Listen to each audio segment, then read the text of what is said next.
welcome to Sipz and Stories. My name is Elizabeth, and in today's video I'll be discussing some of my new favorite books for springtime. These are books that are either set in the springtime or feature gardening or nature writing, and I just absolutely love this time of year. If you're like me and you live in a northern climate, springtime can literally feel like a miracle after the snow and those harsh winters. It's just so lovely to see the flowers blooming, the sun coming out again, the kids playing. It's just a wonderful time of year. And the books that I have to share with you today reflect the magic of spring. Both classic books, children's literature, and a few new favorite coffee table books that I cannot wait to share with all of you. So grab your favorite beverage as I discuss some of my new favorite springtime reads. Starting things off is Agatha Christie's Sinister Spring. I am absolutely loving these new Agatha Christie anthologies by HarperCollins. They are 4, each set in a different season. I have 2 so far. So I have Autumn Chills and Sinister Spring. And I can't tell you how much I love these books. Not only are they just visually stunning on the coffee table, just adorable books with that gold foiling and the springtime theme. Even the end papers kind of have a springtime feel, as you can see. But more importantly are the stories that they have chosen for these collections. And each of the stories is set at a certain time of year. And so these are all springtime stories written by Agatha Christie that either are set in the spring or feature gardening. And they are Poirot stories, Miss Marple stories, Tommy and Tuppence. I've never read any Tommy and Tuppence until now, but now I kind of want to go and track down some of those old Tommy and Tuppence mysteries. And then there's just some really great standalone mysteries as well. I have been really enjoying this book for the last week or so. I have allowed myself to read one short story each morning over my morning cup of coffee, and it's just been a really nice way to start the day. Love this series, and I cannot wait to collect them all. Speaking of gardening, if you love Agatha Christie like I do, one of her characters talks about gardening a little more than the other, and that is Miss Marple. And if you love springtime and flowers, you are probably loving these William Morrow editions of the Miss Marple books. They're just so colorful and fun. And each book features a different flower theme on the cover. Here is 450 from Paddington, and then here is The Sleeping Murder. And I have recently finished up the Poirot books. I never read Miss Marple until now, and of course, I love her so much. Maybe not as much as Poirot. These books are not as glamorous as the Poirot books, and yeah, I do miss Poirot a little bit. But I am loving Miss Marple now. I just love her character. She is this spinsterish old lady that lives in St. Mary's Mead. She is an amateur gardener. She loves being out in her garden, but more importantly, she is one of the greatest sleuths in England. And I just love the book so much. I should not have worried because it's Agatha Christie, but gardening seems to be a central theme in the Miss Marple books, and I think that's why William Morrow chose to put flowers on the covers, is because Miss Marple is either always out in her own garden, or she's going out to other people's gardens, or she's going to someone's house to ask about gardening as a way to kind of infiltrate into their lives. And so the theme of gardening and flowers and plants seems to feature very heavily throughout the Miss Marple books. This one, 450 from Paddington, was the first book that I read. I loved it. It's not only one of Agatha Christie's best Miss Marple books, but it's one of her best mysteries that she ever wrote. So I highly recommend this one if you're new to Miss Marple like I was. The latest one that I just finished, Sleeping Murder, was a lot of fun, and gardens and gardening featured very heavily in this one. It's about a young couple that recently moved back to England. They buy this house. There's this whole mystery attached to the house, like a cold case. And Miss Marple does come and visit the young couple, and she finds something out there in their garden. I can't tell you what, but if you know Agatha Christie, you can probably guess. Love these books, and I just love how gardening features very heavily in the Miss Marple series. They also say Agatha Christie herself was an avid gardener, and that makes a lot of sense. I've also recently been watching the Murder, She Wrote television series starring Angela Lansbury. In fact, Angela Lansbury did play Miss Marple in several made-for-TV movies, and I just love how, like, if there had never been any Miss Marple or Agatha Christie, there never would have been Jessica Fletcher and Murder, She Wrote. I love this series. It's been a lot of fun reading the books and then watching the TV show, so I'm a big Miss Marple fan now. Another book that is perfect for the springtime is Old Herbaceous by Reginald Arkell.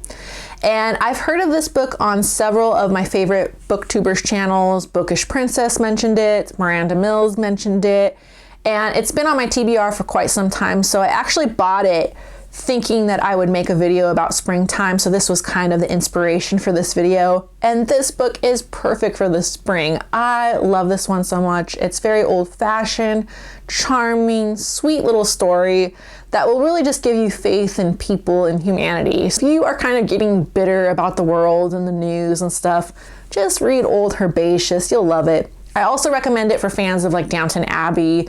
If you're a fan of like Poirot, Agatha Christie, P.G. Wodehouse, Downton Abbey, you will love this one. It is about a gardener, Herbert, and when he is young, when he's 16 years old, he starts out as an apprentice gardener at this country manor estate. And at the same time, the lady of the house, the lady of the manor, she is newly married and she kind of takes Herbert under her wings. Eventually, he becomes her head gardener. So it kind of is the trajectory of both the lady of the estate and Herbert, Old Herbaceous, as they both grow up together. It's just a delightful tale. It's very sweet, very charming. It's told through a series of like little stories about them, and Herbert eventually becomes her head gardener. They end up going to like the Chelsea flower show together.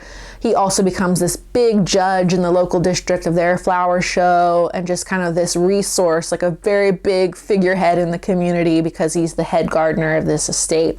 It's also very funny too. The writer Reginald Arkell gets compared to P.G. Wodehouse, and now that I've read it, definitely very similar in theme to P.G. Wodehouse. Not as funny, of course, but that same witty themes and just really charming storytelling that P.G. Wodehouse has. And yeah, it's just sweet. It's old-fashioned. Not a lot happens, but I love books like this, and it was a definite 5-star read. Also, this time of year, I love to read The Secret Garden by Frances Hodgson Burnett. Here is my edition that I have made for my Etsy shop, Rebound Classics. So I thought I'd just toss out a shameless plug for Rebound Classics. But as much as I love The Secret Garden, I just wasn't up to reading it this year. I did a little bit of research and I was looking for books that were similar in theme to Secret Garden, and I came across this one, an episode of Sparrows by Rumer Godden. And I really love Rumer Godden's writing. I've only read one book of hers, The Green Gage Summer, but it was so charming, so delightful. That book, The Green Gage Summer, is about a group of children that are running loose in this French chateau one summer shortly after World War II. It's really a great book. They turned it into a movie. I do trust Rumer Godden's writing style. When I had heard she wrote another children's book, the episode of Sparrows, I immediately put it on my TBR. I'm so happy to have this edition as well. This is a New York Review Children's Collection edition. I only have a couple books in this series, but I love them. If you collect children's books like I do, the New York Review books are a must. Not only are they just really quality hardback books, but they are 3/4 bindings, and then they usually have this red cloth spine. Great editions. This is used, but it feels brand new. It's really heavy, really great quality paper. I cannot wait to collect more in this series. I'm so happy that not only is it Rumer Godden, but it's a New York Review book as well. What is this book about? So it is about two spinsterish sisters, Miss Angela Chesney and Miss Olivia, and they are on the garden committee of their town, and they're noticing that somebody is stealing all the dirt and all the flowers out of their town's local garden. And they think it's the Sparrows, these like ragamuffin children that are coming in the dead of night and carting off their dirt and their flowers, and they are determined to get to the bottom of it. But it turns out that the mastermind of the group is this little girl named Lovejoy. And I don't know what Lovejoy is supposed to be like, maybe like Sarah Crewe from The Secret Garden, but she is determined to start this garden. I also think that it ties back into World War II as well, so there are some themes about the war in this book. I cannot wait to read it. All the reviews are super positive, and just, again, based on Rumer Godden's writing and the books that I like to read, I already feel like this book is going to be a 5-star read for me. Another children's book that I highly recommend is A Child's Garden of Verses by Robert Louis Stevenson. I really feel that this is a must for any children's book collection, or if you're like me, you love children's books, or if you're a new parent or a new grandparent and you want to start a book collection for your grandchild or your child. A Child's Garden of Verses is kind of a must-have, just like, Mother Goose, or just like someone I'll be talking about shortly, Beatrix Potter. I love this collection, but up until recently, I had never read it cover to cover. I read it, I think, last year around this time, and it was just so charming, so delightful. I've read some of his poems before in children's anthologies and things like that, but you really want to track down the entire collection of A Children's Garden of Verses. It's that good, and it's that important to children's literature. And fortunately, there are just so many books available, so many quality illustrated editions and hardbacks. This is just a little paperback version that I got at the Robert Louis Stevenson Museum in Edinburgh. That's why it's a little special to me, because I got it in Edinburgh, where Robert Louis Stevenson is from. But reading these poems, they're just absolutely delightful. Not only are they really, really simple, but they're really wise at the same time. And he manages to capture this childhood innocence like no other author can. And it really goes back to that nostalgic time when kids were kids and their childhood was spent out in the garden or in the nursery or climbing trees. When you're reading this, part of me really feels sorry for kids today. I just would not want to be a child today growing up with the computer, and most parents are really responsible and they limit that computer time. So if you're one of those people that just is nostalgic for an old-fashioned childhood, you will love this book. It talks a lot about nature and gardens and climbing trees and imagination. In fact, one of the most famous poems, The Land of Nod is supposedly like this euphemism from your imagination or for where you go in your dreams. And it's just so special. One of my other favorites is A Happy Thought. The world is so full of wonderful things. We should all be as happy as kings. Again, each one of these poems, they rhyme, they're simple, but they're just really wise and beautiful at the same time. Love this. Highly recommend this if you have kids or you are trying to start a library for children. Speaking of kids' books, this is probably my favorite book that I'm talking about today, and that is James Herriot's Treasury for Children, Warm and Joyful Tales by the author of All Creatures Great and Small, illustrated by Ruth Brown and Peter Barrett. I have to preface this with that I am just a huge James Herriot fan. The actual book, All Creatures Great and Small by James Herriot, is probably one of my all-time favorite books of all time. Definitely in my top 10, top 5 even. I love that book so much. If you have not read All Creatures Great and Small, I highly recommend it. It's just a wonderful story about a country vet. It is loosely based on James Herriot's real life, but then it's kind of fiction as well. So kind of part memoir, part fiction. And it has spawned 2 wonderful television series. The old one in the 70s starring Robert Hardy and Carol Drinkwater. And then this new TV series, All Creatures Great and Small, that has recently come out. I love that one. I love the actors and actresses that play James and Helen, and I really, really love this collection of children's stories because when you read the actual novels themselves, there's so many stories about animals and dogs and cats and pigs and cows and horses that are honestly perfect for children. And so I love how these editors kind of went back, picked out some key stories, and then packaged them as these like little short stories for kids. You should also get this book just because of the illustrations alone. I will show you some close-up shots, but the watercolor illustrations by Ruth Brown and Peter Barrett are stunning. Just the illustrations alone are beautiful enough and reason enough to get the book. Then, you throw in James Herriot's writing and these heartwarming tales about animals, and it's just really the perfect book for kids. And it has, obviously, a lot of stories are set in the springtime, because it's about animals and baby animals in particular. So kittens and lambs and dogs and cats. My favorites are definitely Smudge the Lamb. I love that one. I love the one about Blossom the cow, how she is retired and they're sending her off to the knackers and she is just having none of it. So she like runs back to the farm and they keep her. It's just a cute story. I love the one about the Christmas kitten as well. So there's a few of them that are set in the wintertime as well. But just a really wonderful collection. Again, this would make just a great like baby shower gift, something like that. Love this book so much. All right, so moving on, no discussion of springtime and children's literature is complete without the great Beatrix Potter. I love Beatrix Potter. I really don't talk about her much on this channel because I have been searching for years for just a really nice edition of all of her 23 children's books.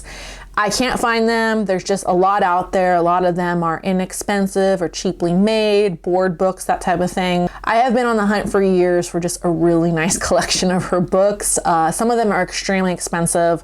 Folio, of course, has several editions of her books, and yeah, as much as I'd love to have those folio ones, I really just do love the classic worn editions that you can get at the bookstore. I've just kind of been collecting these slowly, one at a time, rather than buying the entire collection. But I love her. I love her writing. I love her illustrations, of course.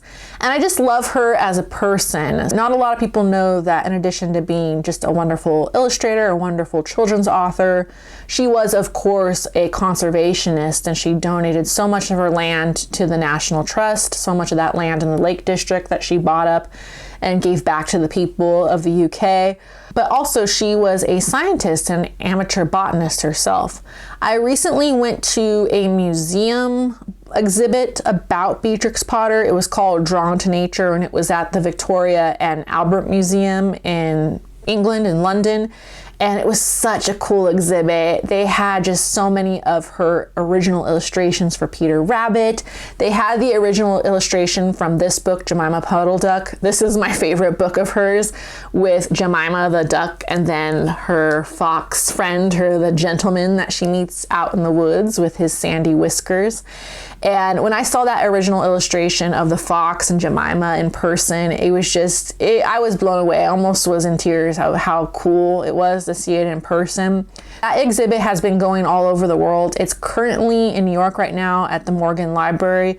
If you are in New York, I highly recommend that exhibit. Not only are you going to see those original illustrations of Peter Rabbit, of Jemima Puddle-Duck, but then they also have things like Beatrix Potter's walking stick and just a lot of history about the conservation that she did in England. They also talk a lot about her as an amateur scientist. A lot of her illustrations were very scientific in nature. So when she was out in the Lake District as a young woman, she would befriend these naturalists and botanists, and they would send her specimens. And she did a lot of research, a lot of study on things like mushrooms and fungi and fossils and leaves and all that type of thing, flowers. Not surprisingly, a lot of her best illustrations are scientific in nature. In fact, she tried to publish several papers and have them published in the scientific community, but they rejected her at the time because she was a woman. As sad as that was, right, that Beatrix Potter was kind of rejected from the scientific community of the day, it's also interesting because you think, well, had she become a scientist, she maybe never would have become one of the greatest children's authors of all time, one of the greatest children's illustrators of all time. Really fascinating, her history. She's not just an illustrator, she's not just a writer, she's a scientist, she's a conservationist. When you go to that exhibit, they have this book, Beatrix Potter, Drawn to Nature, and it's just a really great picture book, coffee table book about her history, about her life. It features, again, those scientific drawings from her earlier life, a lot of her early sketches of Peter Rabbit. Then it just has some history about her life in the Lake Districts, of course, and Hilltop Farm. Even if you don't go to the exhibit, it's just a nice biography about Beatrix Potter. I lugged this back in my suitcase, and I really didn't need to. It's available on Amazon, so you can kind of pick it up anywhere. But it's just a really great coffee table book that I highly recommend. Speaking of coffee table books, this one is probably my favorite that I have picked up all year, and that is Rooms of Their Own, Where Great Writers Write by Alex Johnson with illustration by James Osis. And I have wanted this book for so long, and then I recently got paid and I was like, you know what? I made a beeline straight to Barnes & Noble and like treated myself to this book. It's a little pricey because it's a coffee table book. It's around $30, but it is so worth it. I love this book so much. Not only is it a history of a lot of these really great writers, and it talks about their lives, their home lives, and then their daily writing routines, and then the spaces where they wrote the majority of their great works, but it also has just these beautiful watercolor illustrations by James Osis. It really is the perfect coffee table book. I've had it out on my coffee table for the last few weeks now, and just like that Agatha Christie anthology, I've been enjoying it every morning with my morning cup of coffee. It's just so beautiful. I just love looking at this book, and I've learned so much too about some of my favorite writers. And one thing you'll notice when you read this is that a lot of our favorite writers had the exact same routine, whether they were born hundreds of years ago and they wrote in the Renaissance, or they wrote in the 1800s, or even in the 1700s like Jane Austen, or even if they were modern writers like Daniel Steele or Zadie Smith. A lot of these writers have the exact same routine, and a lot of them treated their writing like a full-time job. They got up in the morning, they started off their day writing until about noon, 1 o'clock. They took an hour for a lunch break, and then they went back to writing until about 5 or 6 o'clock in the evening. You know, some authors differ. Some like to write at night, you know, some like to write here, some like to write there. But for the most part, they really dedicated a lot of time for their craft. I think a lot of writers would really enjoy this. They all seem to average to about 1,000 words a day, which is anywhere from about 2 pages single-spaced to about 4 pages double-spaced. And I think that's interesting too, because that really shows how prolific some of these writers were. So even though we might only have like 1 or 2 books that are famous, their output was 1,000 words a day, which is just, you know, fascinating. Another reason I love this book, and it fits into this garden theme, springtime theme, I'm getting there, is because so many of these great writers too actually like to write in these huts and these sheds that they built in the garden. Many of them, especially some of those 19th century writers, had these like huge families and these households full of kids and servants and things, like Charles Dickens, right? And they built themselves these huts and sheds out in their gardens so that they had like a private space, a private sanctuary where they could do their writing. And you see that theme repeated throughout history. So everyone from Charles Dickens, George Bernard Shaw, Dylan Thomas, to people like Roald Dahl, to even Virginia Woolf herself. This book, the title, Rooms of Their Own, comes obviously from Virginia Woolf's famous essay, Room of Your Own, about women needing a certain amount of space and a certain amount of money to be creative and to be writers or artists or intellectuals. And as much as I love that essay, I really do love this book. And Virginia Woolf herself did have one of these garden sheds. She did write out in the garden. You could make the argument that a lot of our most famous books, a lot of our favorite books, were actually created and conceived out in the garden. They literally grew out of the gardens. Love this book so much. Highly recommend it. Just one of my favorite purchases all year. Speaking of Virginia Woolf, I thought I'd toss this one out for fun, and that is Kew Gardens, a short story set in the Kew Botanic Gardens by Virginia Woolf. As you can see, I'm getting very nostalgic for that trip I took to England a couple years ago. A lot of the books I'm talking about today came from that trip, and this one was so much fun. I really remember that day I went to Kew Gardens as being just one of the most delightful days that I spent in England. And if you've never been to Kew Gardens, it's just such a fun place. I call it like Disneyland for gardens, and it's just perfect for everyone. Young families, elderly folks, solo travelers like myself. It just is such a nice place, and the energy at Kew Gardens, I really can't describe it. It's just such a calm and peaceful energy, and that's where it differs from places like Disneyland. It's just so peaceful there, and there's just so much to see and explore. I personally had the best day there, and even here at home, I love to just sit in the park or sit in our local botanical garden and just people watch And you can just sit in a park for all afternoon with a book and just kind of watch life go by, like kids and people and couples. And that's just one of my favorite things to do in the springtime and in the summer. And that's what this short story is about. Virginia Woolf talks about different people that are visiting Kew Gardens on this particular afternoon. Part of the story is like told from the perspective of this flower bed who is observing the people. And then part of the story is the people that are observing the flower bed. It is told through kind of a stream of consciousness. I mean, you know Virginia Woolf, and it does have a very similar vibe to, I would say, the beginning of Mrs. Dalloway. So, you know, when Clarissa is obsessed with going to buy the flowers for the party, that is kind of what this short story is like. And then just all these people that walk by this flower bed, this elderly couple that is reminiscing about their youth and their first kiss. And then this spinsterish pair of women that are walking by, and then just these like really uppity banker guys, these really sophisticated rich guys walk by. And then finally it ends with this young couple that walks by, this young pair of lovers, and Virginia Woolf compares them to flowers and just in bud. I love this one so much, and again, I love Kew Gardens so much, one of my favorite places in the world. And the last book I have here is Lar Rise to Candleford by Flora Thompson. So much of what I've been reading here has been children's literature, Agatha Christie murder mysteries, and short stories. I really wanted to get back to a thick, juicy classic for the springtime, and I thought Lar Rise to Candleford was the perfect book to read. This is my gorgeous folio edition, and it features some beautiful wildflowers and daisies and poppies on the cover with that wheat field and the little thatched cottage in the distance. I will show you some close-up shots. It doesn't really feature many illustrations compared to my other folios, just a few woodcut illustrations. But again, this is one of my favorite folios. It's so stunning. In fact, I will admit I bought this book just based on the cover alone. I figured if the cover was this beautiful, then the book itself would be good. And I went back and I read the reviews for Lar Rise to Candleford, and it does sound like something I am going to absolutely love. It is a memoir loosely based on Flora Thompson's childhood growing up in Oxfordshire, I believe, in the 1800s. And then Lar Rise to Candleford is supposed to be this town or this village, Juniper Hill, I believe, in real life. And a lot of people compare this to things like Anne of Green Gables or Little House on the Prairie, and the fact that it is half story, half memoir.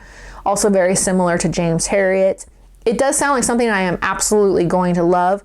It is a three-parter. This entire book is made up of 3 books by Flora Thompson, including Lar Rise, Over to Candleford, and Candleford Green. Overall, this book is about 500 pages, so I figured perfect for my springtime, early summer reading.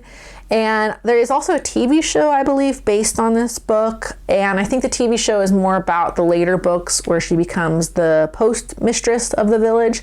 Again, I am looking forward to reading this. And then if I like it, hopefully I will like the TV show as well. But yeah, I'm just hoping that I will love this book because the cover is just so beautiful.